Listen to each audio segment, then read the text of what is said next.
नमस्कार, शेष भारत में आपका स्वागत है। मैं हूं मुक्ता सिंह। आज हम बात करेंगे पहलवानों के उन आरोपों की जिस पर अब दिल्ली पुलिस ने भी काफी हद तक मोहर लगा दी है। रेसलिंग फेडरेशन ऑफ इंडिया के पूर्व अध्यक्ष बृजभूषण शरण सिंह की परेशानियां बढ़ने वाली हैं।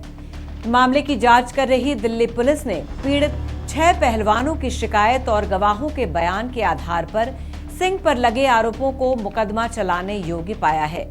चार्जशीट में पुलिस ने कहा है कि 6 महिला पहलवानों की शिकायत और गवाहों द्वारा उनकी पुष्टि किए जाने के बाद बृजभूषण शरण सिंह पर मोलेस्टेशन यानी छेड़छाड़ और स्टॉकिंग यानी पीछा करने का केस बनता है। दिल्ली पुलिस ने 13 जून को दिल्ली की एक अदालत में दायर चार्जशीट में कहा है कि शिकायत करने वाली 6 महिला पहलवानों की शिकायत की जांच के बाद आरोपी बृजभूषण शरण सिंह पर 506 यानी आपराधिक धमकी, 354 यानी महिलाओं की अस्मिता से छेड़छाड़ और 354A यानी यौन शोषण और 354D यानी पीछा करने का आरोप बनता है। इन मामलों में आरोपी सिंह को 5 साल तक की सजा हो सकती है। चार्जशीट में बताया गया है कि एक मामले में आरोपी सिंह द्वारा शिकायतकर्ता महिला पहलवान का लगातार उत्पीड़न किया जा रहा था। अपनी चार्जशीट में पुलिस ने कोर्ट से आरोपी बृजभूषण शरण सिंह और गवाहों को समन कर बुलाने की मांग भी की है। अदालत में दाखिल चार्जशीट में पुलिस ने बताया है कि आरोपी बृजभूषण शरण सिंह पर महिला पहलवानों के आरोपों को लेकर उसने 108 लोगों की गवाही ली है। इन गवाहों में 15 खिलाड़ी, कोच और रेफरी शामिल है। गवाहों के बयान को आधार बताते हुए पुलिस ने चार्जशीट में कहा है कि ज्यादातर गवाह सिंह पर लगाए गए महिला पहलवानों के आरोपों की तस्दीक कर रहे हैं। महिला पहलवानों ने अपनी शिकायत में सेक्सुअल हैरेसमेंट के 15 मामलों का जिक्र किया है। इनमें 10 गलत तरीके से छूने के मामले हैं। चार्जशीट में आरोपी बृजभूषण शरण सिंह का पक्ष भी बताया गया है। चार्जशीट के मुताबिक आरोपी सिंह ने महिला पहलवानों के तमाम आरोपों को गलत बताया है। उनका कहना है कि वो कभी पहलवानों से नहीं मिले और न ही किसी भी पहलवान का फोन नंबर उनके पास है। शिकायत करने वाली सभी महिला पहलवानों ने सिंह पर क्या आरोप लगाए और गवाहों ने उन आरोपों के बारे में क्या कहा, इस बारे में भी दिल्ली पुलिस ने चार्जशीट में विस्तार से बताया है। रेस्टोरेंट में मैं डिनर कर रही थी। उसी समय आरोपी बृजभूषण शरण सिंह ने मुझे अपनी टेबल पर बुलाया और मेरी छाती पर हाथ रख दिया। मुझे पकड़ लिया और धीरे धीरे अपना हाथ मेरे पेट की तरफ ले जाने लगा। ऐसा उन्होंने 3-4 बार किया। रेसलिंग फेडरेशन ऑफ इंडिया के दफ्तर में सिंह ने बिना सहमति के मुझे गलत तरीके से छुआ। श्वसन प्रक्रिया यानी सांस जांचने के बहाने उसने अपना हाथ मेरी छाती पर रखा और धीरे धीरे उसे पेट तक लाते गए। चार्जशीट के मुताबिक पहली महिला पहलवान की इस शिकायत की 3 पहलवानों ने तस्दीक की है। पहले गवाह ने अपने बयान में शिकायतकर्ता महिला पहलवान को सांसें यानी ब्रीदिंग जांचने के नाम पर गलत तरीके से छुआ गया। दूसरे गवाह ने कहा कि मैच जीतने के बाद वार्म अप एरिया में जब उस महिला पहलवान को बधाई देने गया तो आरोपी बृजभूषण शरण सिंह का हाथ उस महिला पहलवान की छाती और पेट पर था। गवाह ने कहा कि ये देख उसे न सिर्फ आश्चर्य हुआ बल्कि बुरा भी बहुत लगा। गवाह के मुताबिक उस समय वार्म अप एरिया में दूसरे देशों के भी कई खिलाड़ी और कर्मचारी मौजूद थे। मैं मैट पर झुकी हुई थी। आरोपी सिंह ने बिना मेरी इजाजत के मेरा टी-शर्ट खींच लिया।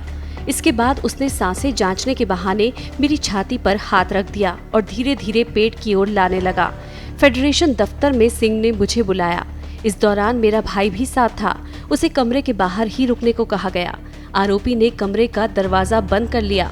उसने मुझे अपनी ओर खींच लिया और जबरन शारीरिक संबंध बनाना चाहा। चार्जशीट के मुताबिक आरोप लगाने वाली दूसरी महिला पहलवान के भाई ने पुलिस को बताया कि घटना के बाद उस दिन जब वो ऑफिसर के कमरे से बाहर आई तो वो काफी परेशान दिख रही थी। उस समय महिला पहलवान ने अपने भाई को घटना के बारे में कुछ भी नहीं बताया। उसकी शिकायत पर बाद में FIR होने के बाद उस भाई को इस घटना के बारे में पता चला। 2-3 अनजान लोग आरोप लगाने वाली महिला पहलवान के पति के पास आए और उसे धमकाने लगे कि इन मामलों से खुद को अलग रखो। उन्होंने कहा कि अगर आरोपी बृजभूषण शरण सिंह के बारे में कुछ भी बोला तो परिणाम गंभीर हो सकते हैं। आरोपी ने मेरे माता पिता से फोन पे बात कराई। आरोपी सिंह ने मुझे अपने बिस्तर के पास बुलाया और बिना मेरी इजाजत के जबरदस्ती मुझे गले लगाने लगा। सेक्सुअल फेवर के एवज में उसने मुझे एथलेटिक्स के लिए जरूरी सप्लीमेंट देने का लालच दिया। चार्जशीट के मुताबिक शिकायतकर्ता की मां ने अपनी बेटी के बयान को सही बताया है। पीड़ित महिला पहलवान ने घर लौटने के बाद पूरी घटना की जानकारी अपनी मां को दी थी। गवाह पहलवान ने तस्दीक की कि कजाकिस्तान से लौटने के बाद आरोपी बृजभूषण शरण सिंह पीड़ित महिला पहलवान को लगातार फोन कर रहा था। शिकायत में घटना को लेकर सिलसिलेवार ढंग से बताई गई बातों की तस्दीक की। इस गवाह ने पुलिस को बताया कि उसने किसी को सुना था कि पीड़ित महिला पहलवान को आरोपी बृजभूषण शरण सिंह ने अपने कमरे में बुलाया था। इस गवाह ने बताया कि आरोपी ने किसी अन्य व्यक्ति के माध्यम से उस महिला पहलवान को कमरे में बुलाया था। उसने फोन पर पीड़ित महिला पहलवान के पेरेंट्स से भी बात की और जबरन उसे गले लगाया। आरोपी ने पीड़ित महिला पहलवान से ये भी पूछा था कि वो पैंट शर्ट में अच्छा लगता है या धोती कुर्ता में। आरोपी सिंह ने मेरा टी शर्ट खींच लिया और सांसें जांचने के बहाने अपना हाथ मेरे पेट और नाभि तक ले गया। एक दिन बृजभूषण सिंह प्रैक्टिस एरिया में आया। उसने सांसें जांचने के बहाने पीड़ित महिला पहलवान का हाथ पकड़ लिया और दोनों हथेली दिखाने को कहा। एक दिन जब होटल रमाडा के ग्राउंड फ्लोर पर वो लोग प्रैक्टिस कर रहे थे तो उसी दौरान आरोपी बृजभूषण शरण सिंह वहां पहुंचा। उसने शिकायतकर्ता महिला पहलवान के नाभि के आसपास हाथ लगाकर चेक करना शुरू कर दिया। इस घटना की वजह से शिकायत करने वाली महिला पहलवान बहुत ज्यादा नर्वस हो गई थी। आरोपी बृजभूषण शरण सिंह के दफ्तर से लौटने के बाद जब कोच और महिला पहलवान घर लौट रहे थे तो उस दौरान उसने कोच को फेडरेशन के दफ्तर में आरोपी बृजभूषण शरण सिंह के हरकत को लेकर पूरी घटना के बारे में बताया था। टीम फोटोग्राफ सेशन के दौरान मैं सबसे अंतिम पंक्ति में खड़ी थी। उसी समय आरोपी बृजभूषण शरण सिंह मेरे बगल में आकर खड़े हो गए। अचानक मुझे लगा कि किसी ने मेरे पीछे हाथ लगाया। जब मैंने हाथ को झटका तो उसने मेरे कंधे को जोर से पकड़ लिया। फोटो सेशन के दौरान पहले अंतिम पंक्ति में आरोपी बृजभूषण शरण सिंह के बगल में खड़ी थी, लेकिन फोटो सेशन के दौरान अचानक वो वहां से पहली पंक्ति में आकर खड़ी हो गई। फोटो सेशन के दौरान आरोपी बृजभूषण शरण सिंह ने शिकायतकर्ता महिला पहलवान को गलत तरीके से छुआ, जिसके बाद महिला पहलवान ने अपनी जगह बदल दी और ग्रुप फोटो सेशन के दौरान वो तीसरी पंक्ति से आकर पहली पंक्ति में खड़ी हो गई। मेरे साथ फोटो खिंचवाने के दौरान आरोपी बृजभूषण शरण सिंह ने जबरन कंधे पकड़कर मुझे अपनी ओर खींच लिया। अपने आप को बचाने के लिए मैं उससे दूर चली गई। इस पर उसने कहा, ज्यादा स्मार्ट बन रही है क्या? आगे कोई कंपटीशन नहीं खेलना है क्या तुझे? दोनों गवाहों ने शिकायतकर्ता के आरोपों की तस्दीक की है। इस घटना के बाद लिस्ट में उसका नाम पहले था, लेकिन बाद में उसे हटा दिया गया। दिल्ली पुलिस ने सभी 6 महिला पहलवानों के आरोपों पर कुल 108 लोगों के बयान दर्ज किए हैं।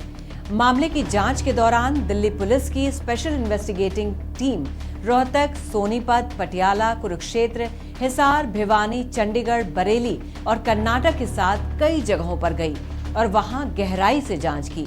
पुलिस की चार्जशीट से साफ है कि जांच के दौरान उसे कई ऐसे सबूत और गवाहियां मिली हैं जो आरोपी बृजभूषण शरण सिंह के लिए आने वाले दिनों में परेशानियां खड़ी करने के लिए काफी हैं। फिलहाल आज के इस शो में बस इतना ही। बाकी खबरों के लिए देखते रहिए श्रेष्ठ भारत।